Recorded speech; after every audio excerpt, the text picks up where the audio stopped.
अभी थोड़ी देर पहले इंडिया वर्सेस ऑस्ट्रेलिया तीसरा टेस्ट खत्म हुआ है और ड्रॉ हुआ मैच। और आई थिंक बारिश का बड़ा अहम रोल था। पहला दिन पूरा दिन बारिश हुई, उसके बाद भी बारिश तंग करती रही और काफ़ी हद तक इंडिया को सेव किया बारिश ने। लेकिन आई थिंक ओवरऑल देखें तो चौथे दिन इंडिया ने क्रिकेट भी अच्छी खेली थी। आज भी अगर देखें तो इंडिया ने बॉलिंग बेहतर की थी जो कि रिक्वायरमेंट्स थी। लेकिन उसके बाद आई थिंक ऑस्ट्रेलिया की भी अप्रोच जिस तरह की थी वो भी उसमें इम्पोर्टेंट चीज़ है वो। और बारिश आई थिंक जीत गई है इस मैच में। लेकिन उसके बारे में तो हम बात कर चुके हैं डिटेल में। लेकिन आई थिंक जो मोस्ट इम्पोर्टेंट थिंग है वो आज ये है कि एशविन ने रिटायरमेंट का ऐलान कर दी है इंटरनेशनल क्रिकेट से। और मैं चाह रहा था कि उस पर बात करें, लेकिन मुझे लगता था कि इनके बारे में मुझे अलग एक वीडियो बनानी चाहिए। उसकी सबसे बड़ी वजह ये है कि मैंने जब से क्रिकेट को फॉलो किया और मैंने इनको देखा है, तो अगर मैं कहूँ ना कि मैं इनको अगर देखूँ ना तो मुझे देख के ऐसा लगता है कि ये ऐसा बंदा कि इनको कोई कहे ना कि यार यहाँ पे ना इस चीज़ की रिक्वायरमेंट है और इस तरह के बॉलर यहाँ पे ज़्यादा इफेक्टिव हो सकते हैं और यहाँ पे इस स्किल की ज़रूरत है, तो ये बंदा कहेगा यार मैं सीख लूँगा और फिर मैं खेलूंगा भी। क्योंकि इन्होंने इनके पास स्किल्स जो आप बात करें, ये लेग स्पिन भी कर लेते थे, ये ऑफ स्पिन भी कर लेते थे। इनके पास स्किल्स काफ़ी ज़्यादा थी। इन्होंने कई दफ़ा अपने एक्शंस को चेंज किए।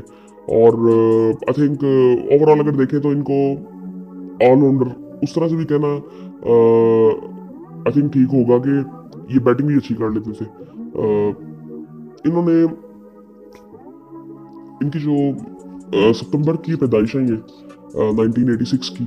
और उसके बाद अगर देखें तो इनका जो ताल्लुक है वो चेन्नई से है। और इनकी जो अब उम्र थी वो 38 साल हो गई थी।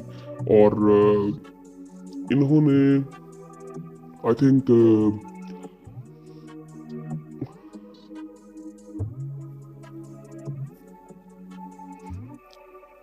स्टैट्स की अगर बात करें ना, अभी मैंने जब इनके स्टैट्स देखे ना तो मुझे ना हैरानगी बहुत ज़्यादा हुई। क्योंकि मैं इनको ना बहुत देर से देख रहा हूँ। अगर मैं इनकी विकेट्स देखता हूँ ना तो मुझे उसमें हैरानगी तो कोई भी नहीं होती कि इनका जो रिकॉर्ड है। लेकिन मैं जब इनके मैचेस देखता हूँ ना, लेकिन मैचेस इतने ज़्यादा खेले नहीं है इंटरनेशनल मैचेस। मतलब टेस्ट मैचेस की अगर बात करें तो इन्होंने 106 मैचेस खेले, 200 इनिंग्स हैं इनकी। सो 106 टेस्ट मैचेस, और इंडिया अच्छे खासे टेस्ट मैचेस खेलते हैं। और आई थिंक काफ़ी देर से इंडिया की टीम में है। और मेरे ख्याल से तो मैं इनकी T20 देख रहा हूँ, मुझे उसमें भी हैरानगी हो रही है कि इंडिया से सिर्फ 65 T20 आई खेले। और ओडीआईस की अगर बात करें तो 116 ओडीआईस खेले। अब पहले टेस्ट मैचेस की बात करते हैं तो इनकी स्टैट्स अगर देखें तो इन्होंने 537 आउट किए, 537 आउट किए 106 मैचेस में। सो ये रिकॉर्ड ही बड़ी ऊपर बात चली जाती है। और इनका जो इनकी जो बेस्ट बॉलिंग थी वो थी 7 for 59। और मैच में ओवरऑल जो बेस्ट बॉलिंग थी वो 13 for 140। यानी कि कहने का मतलब है कि अगर एक इनिंग की बात की जाए तो वो 7 आउट किए थे इन्होंने 59 रन दे के। और अगर पर मैच की बात की जाए जिसमें 2 इनिंग्स आ जाती हैं, उसमें इन्होंने 13 आउट किए थे 140 रन दे के। एवरेज इनकी जो थी वो टेस्ट में 24 की थी, इकोनॉमी इनकी 2.83 की थी, स्ट्राइक रेट इनका 50 का था तकरीबन। और 4 विकेटें इन्होंने 25 दफ़ा ली है, 5 आउट इन्होंने 37 दफ़ा की है। 37 दफ़ा इन्होंने 5 आउट की है टेस्ट मैचेस में। 106 मैचेस खेले हैं, 200 इनिंग्स है, उसमें से 37 दफ़ा इन्होंने 5 आउट की है और 25 दफ़ा इन्होंने 4 आउट की है। सो यहाँ से हम अंदाज़ा लगा सकते हैं कि ये कितने ज़बरदस्त बॉलर थे। और उसके बाद अगर देखें इनका ओडीआई का स्टैट तो 116 मैचेस इन्होंने खेले हैं और 156 विकेटें। और इनका जो बेस्ट बॉलिंग इनिंग है वो है 4 for 25। 33 की इनकी एवरेज थी, इकोनॉमी तकरीबन 5 की है, 40 का स्ट्राइक रेट है, 4 विकेटें एक दफ़ा ली है। इसमें भी मुझे हैरानगी है कि इन्होंने 4 आउट ओडीआईज में एक दफ़ा ही की है। सो उसके बाद अगर T20 की बात की जाए तो 65 मैचेस ये खेले हैं और 72 विकेटें इनकी, 4 आउट, 8 रन दे के इनकी बेस्ट बॉलिंग है। और 23 की एवरेज है और तकरीबन 7 की इकोनॉमी है। 20 का स्ट्राइक रेट है और 4 आउट उन्होंने 2 दफ़ा किए। अब ये T20 और ओडीआई के स्टैट्स देखे ना मुझे थोड़ी सी हैरानगी होती है कि मैंने इनको जिस तरह देखा है ना, मैं मतलब हाँ, अगर मैं इनको देखूं, मैंने जब इनको देखना शुरू किया था और काफ़ी अर्सा, अगर मैं स्टैट्स ना देखूं तो मैं कहूँगा कि वाइट बॉल क्रिकेट इन्होंने बहुत अच्छी खेली होगी। लेकिन जब मैं स्टैट्स देखूंगा तो इन्होंने टेस्ट क्रिकेट जिस तरह से खेली है, आई थिंक बहुत ज़बरदस्त है, बहुत ज़बरदस्त है। उसके बाद अगर इनके फर्स्ट क्लास की बात करें तो 162 मैचेस इन्होंने खेले हुए हैं, 779 विकेटें, 779 विकेटें इन्होंने ली हुई हैं। उसमें इनका जो बेस्ट बॉलिंग पर इनिंग है वो 7 for 59 है और 13 for 140 है, जो कि मैं पहले बता चुका हूँ आपको। और लिस्ट ए की अगर बात की जाए तो इन्होंने 176 मैचेस खेले हैं और उसमें इन्होंने 236 आउट किए हैं। 4 for 25 इनका बेस्ट है। और उसके बाद अगर टी20 की बात की जाए, जो कि इन्होंने 324 खेले ओवरऑल, अगर टी20 की बात की जाए आईपीएल वगैरह लीगें मिला के सारी, वो इन्होंने 324 मैचेस खेले हैं और इसमें उन्होंने 310 विकेटें ली हैं। 4 for 8 इनका बेस्ट है, 26 की एवरेज है, 7 की इकॉनमी है। सो ओवरऑल अगर रिकॉर्ड देखें तो बड़ा ज़बरदस्त है। और मैं इनको सिर्फ इनके स्टैट्स के मुताबिक नहीं देखता, मतलब मुझे नहीं लगता कि आप किसी भी प्लेयर को या इस लिहाज से देख सकते हो कि ये अच्छा इस वजह से है कि इसके स्टैट्स बड़े बेहतर हैं। मैं जब इनको देखता था तो मुझे लगता था कि यार ये ना बॉल इधर भी घुमा देगा, इधर भी घुमा देगा। मैं एज अ बैट्समैन इनको देखूँ तो मुझे हमेशा डर रहेगा कि यार अब ये नया क्या करके आया है। अगर मैं इनसे एक इनिंग खेल चुका हूँ, एक सीरीज खेल चुका हूँ और दोबारा खेलूंगा तो मैं ये कहूँगा कि यार अब ये नया क्या सीख के आया है। सो ऐसे इनको देखा जा सकता था। इन्होंने अपने करियर में बहुत दफ़ा एक्शन जो है वो अपने चेंज किए हैं और अपनी स्किल्स पे काम करते रहे हैं, अपनी एबिलिटीज़ को इन्हेंस करते रहे हैं। सो आई थिंक अगर इनकी बैटिंग की बात की जाए ना, बैटिंग भी बड़ी ज़बरदस्त है इनकी। टेस्ट मैचेस में इन्होंने 106 मैचेस खेले हैं, ये मैं आपको बता चुका हूँ। और इसमें इन्होंने 3500 रन बनाए हैं, 3503 एग्जैक्टली। और इनका जो हाईएस्ट स्कोर है वो 124 है, 25 की एवरेज है। और जो इनका स्ट्राइक रेट है वो 54 का है, जो कि इतना मैटर करता नहीं टेस्ट मैचेस में। और इन्होंने 6 सेंचुरीज बनाई हैं। और ये आपको पता है किस नंबर पे आते हैं? 7वें 8वें या 9वें नंबर पे भी खेलते रहे हैं। और यार ये जबरदस्त है, मतलब ये स्टैट्स को देखेगा तो ये कहेगा कि यार मतलब बहुत से ऐसे ऑलराउंडर्स हैं जिनकी 6 सेंचुरीज है ही नहीं। 14 50s है, 14 50s है टेस्ट मैचेस में और 6 सेंचुरीज है। तो आप कह सकते हैं कि स्पेशली इन टेस्ट मैचेस कि ये प्रॉपर ऑलराउंडर तो थे। और उसके बाद अगर ओडीआईस की बात की जाए, उसमें इनका जो हाईएस्ट स्कोर है वो 65 है और 707 रन इनके हैं। और उसके बाद अगर देखिए T20 की बात करें तो T20 में 154, उसमें आई थिंक इनको इतना ज़रूरत पड़ी भी नहीं होगी टीम्स को, जिस नंबर पे ये खेलते थे। और 31 इनका हाईएस्ट स्कोर था। फर्स्ट क्लास में इनका 124 है, जो मैं बता चुका हूँ पहले। लिस्ट ए में 79 हाईएस्ट था। T20 ओवरऑल अगर देखें तो उसमें 50 हाईएस्ट है। और आई थिंक प्रॉपर एक ऑलराउंडर के स्टैट्स हैं और कईयों से बेहतर होंगे आई थिंक बैटिंग में भी। सो आई थिंक उसके बाद अगर इनके रिकॉर्ड्स की बात की जाए, most player of the series awards 11 इनके पास most player of the series awards हैं।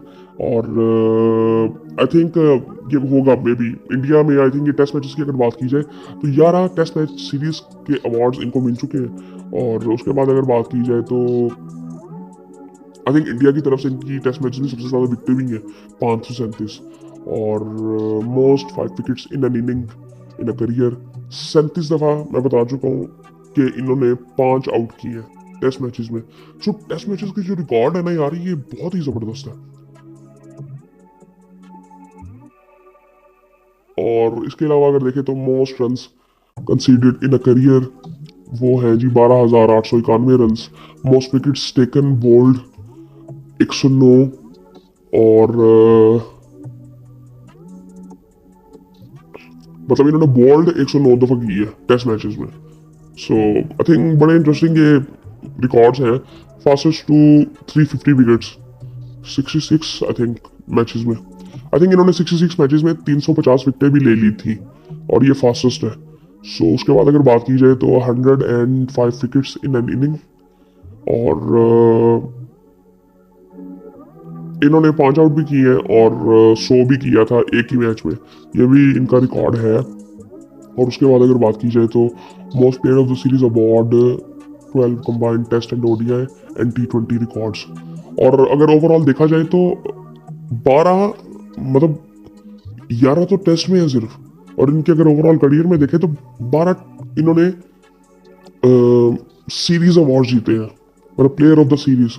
सो ये काफी इंटरेस्टिंग है यार। मतलब प्लेयर ऑफ द मैचेस अगर गिने जाए तो कई लोग इतने नहीं होते, ये इनके प्लेयर ऑफ द सीरीज 12 है। सो उसके बाद अगर देखें तो अगर टेस्ट की बात की जाए 11 तो टेस्ट में है सिर्फ, मतलब 11 सीरीज इन्होंने जितवाई है। सो यहाँ पे अंदाजा लगा सकते हैं सिर्फ। और उसके बाद अगर देखें तो most 5 wickets in an inning in a career, वो मैं बता चुका हूँ पहले। 37 combined test ODI and T20 record, मतलब T20 और ओडीआई में अगर देखें तो वो अगर मिला के भी देखें तो फिर भी सबसे ज्यादा है इनके। सो ये काफी इंटरेस्टिंग है। तो ये आई थिंक ये यहाँ से देखें ना आप कि टेस्ट क्रिकेट बेहतर खेलने का नतीजा ये है कि आप अगर ओवरऑल इनके स्टैट्स भी देख लें वो भी सबसे बेहतर है। मोस्ट विकेट्स टेकन एलबीडब्ल्यू इन्होंने 51 दफा आउट किया, 151 तीनों फॉर्मेट में। इंटरनेशनल मैचेस में इन्होंने 151 दफा एलबीडब्ल्यू आउट की है, और ये भी सबसे ज्यादा है। सो आई थिंक जबरदस्त है यार, बहुत जबरदस्त इस बंदे का करियर है। और मैं आई थिंक मुझे तो इन्होंने बड़ा इंस्पायर भी किया, और मैं इनको देख के मुझे खुशी हुई इसलिए होती थी, सिर्फ इसलिए हासिल नहीं होती थी कि ये सिर्फ इंडिया से खेलते हैं। एज ए स्पिनर अगर मैं देखूँ ना, सो मुझे उस लिहाज से बड़े पसंद थे ये कि इनमें जो इनकी जो अप्रोच ये थी ना कि मैं सीख लूंगा और मैं ये भी कर लूंगा, मैं ये भी आज कर सकता हूँ, आज मैं ये नया सीख के आया हूँ। ये जो चीज़ इनकी नज़र आती थी ना, मैं ये नहीं कह रहा कि ये कहते थे, ये इनकी जो आई थिंक कहना चाहिए कि इनमें ये चीज़ नज़र आती थी कि इनको कोई अगर देखेगा, इनके करियर को फॉलो किया होगा, तो उसको ये चीज़ समझ आ जाएगी कि आई थिंक बहुत ज़बरदस्त। आई थिंक इंडिया में अगर बात की जाए तो मेरे ख्याल से तो अगर all time favourites, all time best spinners की अगर बात की जाए तो वो वहाँ पे कुंबले की काफ़ी बात होती है। मैंने उनको देखा नहीं है इतना, लेकिन आई थिंक एश्विन मुझे लगता है कि टॉप पे होंगे बिल्कुल। और इन्होंने 2010 में डेब्यू किया था, तकरीबन इन्होंने 15 साल क्रिकेट खेली है, और बहुत ज़बरदस्त आई थिंक बहुत ज़बरदस्त करियर रहा है। ऐसा करियर बहुत से लोगों का रहता नहीं है, स्पेशली हमारे यहाँ पे इस रीजन में पाकिस्तान इंडिया की अगर बात की जाए, बांग्लादेश श्रीलंका में, कि आप बहुत अच्छे प्लेयर होते हो फिर ही आपका ऐसा करियर होता है। और बाकी आई थिंक बहुत ज़बरदस्त इनका करियर रहा है। अभी इनकी प्रेस कॉन्फ्रेंस भी एक हुई और उसमें इन्होंने 2 मिनट बात की और उन्होंने कहा कि वो क्लब लेवल क्रिकेट में भी IPL तो खेलेंगे भी है, लेकिन उसके बाद रोहित शर्मा ने भी कहा कि यार जब मैं पहले टेस्ट मैच के दौरान आया तो उस वक्त ये बातें हो रही थी, तो मैंने इनसे कहा कि यार तुम ना पिंक बॉल टेस्ट मैच खेलो, उस वक्त तक वेट करो, उसके बाद फिर देखेंगे। सो वो जब उन्होंने खेला तो जब तीसरे टेस्ट मैच में उनको लगा कि यार अगर मेरी जगह नहीं है तो मुझे हो जाना चाहिए रिटायर्ड और घर जाना चाहिए। सो आई थिंक फिर आने वाले 2 जो टेस्ट मैचेस थे उसमें रोहित शर्मा ने तो ये कहा कि मतलब अभी हमें पता नहीं वहाँ की कंडीशंस कैसी हैं, लेकिन अश्विन ने ये पूछा था कि अगर वहाँ पे मतलब अगर मैं नहीं खेल लूँगा तो फिर इससे बेहतर है कि मैं घर चला जाऊँ और आप मतलब ड्रेसिंग रूम में बैठने का कोई फ़ायदा नहीं है। ये बड़ा पॉजिटिवली उन्होंने बात की और ये आई थिंक ठीक भी बात थी। और मेरे ख्याल से ये चीज़ें ना थोड़ी सी प्लान हो सकती हैं। ये पाकिस्तान में भी इस तरह से ही होता है कि ऐसे बहुत से लोग बहुत से प्लेयर्स रिटायरमेंट लेते हैं और मुझे लगता है कि ये जब बंदे ने इस लेवल पे रिप्रेजेंट किया हो ना और उसकी परफॉर्मेंस इतनी ज़बरदस्त हो तो आई थिंक ये थोड़ी सी चीज़ें ना प्लान कर लेनी चाहिए उस बोर्ड को, उस इदारे को, कि यार रिस्पेक्ट देने के लिए, फेयरवेल देने के लिए। मतलब मैं अगर देखूँ ना तो मुझे ना 2 प्लेयर्स नज़र आते हैं कि जिनको प्रॉपर फेयरवेल दिया गया था। दूर दूर तक अगर मैं मुझे सोचूँ, जो सोचना मुझे थोड़ा सा ना पड़े, वो मिसबा और यूनुस थे आई थिंक। और यूनुस का भी कम बैक जब दोबारा हुआ था वो हमें पता किस तरह से हुआ था। मिसबा भी जब दोबारा आए थे उसके बाद फिर शुक्र है उनको फेयरवेल उस तरह से दिया गया था। शाहिद अफरीदी का भी मेरे ख्याल से प्रॉपर नहीं हुआ था फेयरवेल, और लेकिन उनको रिस्पेक्ट आई थिंक बहुत ज़्यादा मिली है। लेकिन आई थिंक प्रॉपर ये चीज़ें होनी चाहिए क्योंकि आई थिंक इस लेवल पर जो रिप्रेजेंट करता है वो उसने आई थिंक सेक्रीफाइस बहुत ज़्यादा किया होता है, स्पेशली फैमिलीज के साथ टाइम। और सो आई थिंक ये चीज़ें थोड़ी सी देखनी चाहिए इदारों को। हमारे यहाँ पे बहुत ज़्यादा है, बाहर अगर देखें ऑस्ट्रेलिया इंग्लैंड में तो काफ़ी हद तक ये चीज़ें प्लान होती हैं और वो बड़ा प्रोफेशनली इन चीज़ों को लेके चलते हैं। मैं ये नहीं कहता कि फेयरवेल बहुत बड़ा ये वो चीज़ होनी चाहिए, लेकिन एटलीस्ट ना थोड़ा सा आई थिंक एक बंदे ने इतनी देर रिप्रेजेंट किया होता है, इतनी चीज़ें सेक्रीफाइस की होती हैं, तो वो आई थिंक वो एक जेस्चर अच्छा होता है इदारे की तरफ से, कौम की तरफ से। आई थिंक ये चीज़ें करनी चाहिए। और मुझे पाकिस्तान में सिर्फ ये दो ही याद आते हैं, मिसबा यूनुस, कि जिनको प्रॉपर तरीके से फेयरवेल दिया गया था। और बाकी आई थिंक ऐसा होना चाहिए। विराट और रोहित शर्मा भी आई थिंक में भी मुझे लगता है कि वो करीब करीब हैं, मे भी इस सीरीज के बाद या WDC का फाइनल के बाद आई थिंक मे भी वो भी अनाउंस कर दें। क्योंकि मैं रोहित शर्मा को मैंने जिस तरह से देखा हुआ है ना, ये बंदा पिछले कुछ सालों में बहुत ही चेंज बंदा है। इवन कोहली का जो ब्रेक था उसके बाद ये इतने काम हो गए यार। ये तो होता ही नहीं था। ये तो इनका जो खेलने का तरीका कार है रोहित शर्मा का, ये आई थिंक ये बात भी उस तरह से आई थिंक करते थे बड़े। आई थिंक मुझे ऐसे पसंद है शुरू से I think as a player ये भी। और जितनी कामनेस इन लोगों में आ गई कि ना, उसकी सबसे बड़ी वजह भला क्या है कि इन्होंने ना बहुत हाई लेवल पे ना अपनी गेम को खेला है।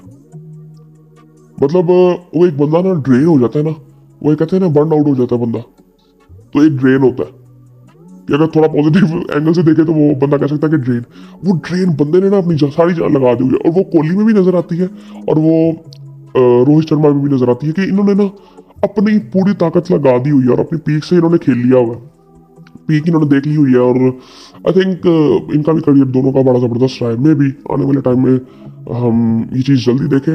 लोग चाहते तो नहीं है आई थिंक, अभी जिस तरह से हम देखें तो चैंपियंस ट्रॉफी है, अब कई लोग चाहते थे कि पाकिस्तान में होगी तो ये दोनों आएंगे। आई थिंक ये बड़ी अचीवमेंट हो जाती है अगर ये पाकिस्तान आते तो। ये चीज़, ये जो बात है ना, ये आई थिंक ये एक्सपीरियंस डिफरेंट होना था। अगर इंडियन टीम पाकिस्तान आती ना, ये एक्सपीरियंस इन दोनों के लिए बहुत डिफरेंट होना था मेरे ख्याल से तो। और मैं ये पहले भी एक दो दफ़ा बात कर चुका हूँ कि अगर इंडियन टीम पाकिस्तान आती ना, तो इंडियन टीम के जीतने के चांस बहुत ज़्यादा थे, क्योंकि ये विकेटें इंडियंस को सूट करेंगी, दुबई से भी ज़्यादा सूट करेंगी। लेकिन आई थिंक बस ऐसा हो नहीं सका। मे भी ऐसा हो भी जाए, लेकिन अभी कोई ऑफिशियल न्यूज़ तो नहीं आई, लेकिन ऐसा लग नहीं रहा। बाकी आई थिंक इनके जो बढ़िया रहे हैं वो बड़े ज़बरदस्त रहे हैं, कोहली का भी और क्या कहते हैं रोहित शर्मा का भी, MS धोनी। ये वो लोग हैं कि जिनको दुनिया मतलब पसंद करती है। पाकिस्तान में इनकी फैन फॉलोइंग बहुत ज़्यादा है, विराट कोहली की, रोहित शर्मा की, MS धोनी की। सो इनकी फैन फॉलोइंग पाकिस्तान में बहुत ज़्यादा है। अब बुमराह की बहुत ज़्यादा है आई थिंक, और इनको बड़ा पसंद किया जाता है ये 3-4 प्लेयर्स जो हैं। सो आई थिंक ओवरऑल अगर देखें तो ज़बरदस्त है। एशविन की बात अगर स्पेशली करें तो मैं इनको पर्सनली बड़ा पसंद करता हूँ। और एज अ क्रिकेटर इनको अगर देखा जाए यार, बहुत ज़बरदस्त करियर है इनका। और एटलीस्ट मुझे ये लगता है कि शायद ठीक भी था इनका फैसला, और इस चीज़ की रिस्पेक्ट भी करनी चाहिए। अभी मैं देख रहा था कि कई लोग ये थोड़ा सा गिला कर रहे थे फेयरवेल वगैरह का, लेकिन ये चीज़ें आई थिंक मुझे लगता है कि वाकई ये होनी तो चाहिए ये चीज़ें, क्योंकि इतनी देर रिप्रेजेंट करना ना इतने हाई लेवल पे बड़ा आई थिंक एक एक्सपीरियंस डिफरेंट है। एक आपने एक जिंदगी दी होती है उस गेम को, तो आई थिंक इतना तो डिजर्व करता है इंसान। सो विराट कोहली और रोहित शर्मा, आई थिंक उम्मीद करता हूँ उनके साथ ऐसा कुछ हो कि पूरी प्लानिंग के साथ वो सारा कुछ करे और इनका एक अच्छा एंड हो। और पाकिस्तान में भी मैं चाहता हूँ कि आने वाले टाइम में जब भी ऐसा कुछ हो सो बड़ा पॉजिटिवली, हमारी भी काफ़ी यंग टीम है, लेकिन आई थिंक ऐसे ही होना चाहिए रिस्पेक्ट के साथ। और बाकी आई थिंक वीडियो लंबी हो गई है, और बाकी गुड लक टू एशविन। और आई थिंक मे भी इनको आई थिंक अभी IPL तो ये खेलेंगे मेरे ख्याल से। और बाकी फिर आपसे बाद में बात होती है।